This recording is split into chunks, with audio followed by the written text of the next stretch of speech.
ഇന്ന് നമ്മളെല്ലാവരും നേരിടുന്ന ഒരു പ്രധാന പ്രശ്നമെന്ന് പറയുന്നത് നമ്മളെല്ലാവരും മറ്റുള്ളവരിൽ നിന്നും നമ്മുടെ സ്വഭാവം എന്താണ് എന്നുള്ളതിനൊരു വാലിഡേഷൻ കിട്ടാൻ വേണ്ടിയിട്ടാണ് വെയിറ്റ് ചെയ്യുന്നത്.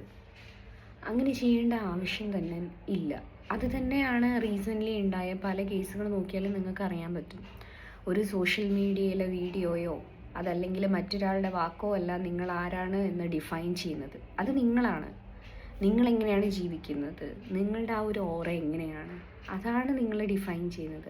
മറ്റുള്ളവരിൽ നിന്നുള്ള ആ ഒരു ഗുഡ് സർട്ടിഫിക്കറ്റ് വാങ്ങാനുള്ള ശ്രമം നിർത്തി കഴിഞ്ഞാൽ തന്നെ എല്ലാം ഓക്കെ ആവും. നമ്മൾ സ്കൂളിലാണെങ്കിലും കോളേജിലാണെങ്കിലും പഠിപ്പിക്കേണ്ടതും അത് തന്നെയാണ്. കുട്ടികളുടെ ആ ഒരു മെൻ്റൽ ഹെൽത്ത് തന്നെയാണ് ഏറ്റവും പ്രധാനം. താൻ ആരാണെന്ന് താൻ മനസ്സിലാക്കി കഴിഞ്ഞാൽ സൂപ്പർബായിരിക്കും. റിയലി ഇന്ന് നല്ലൊരു ഡേ ആവട്ടെ. കമൻറ്റ് ചെയ്യണേ.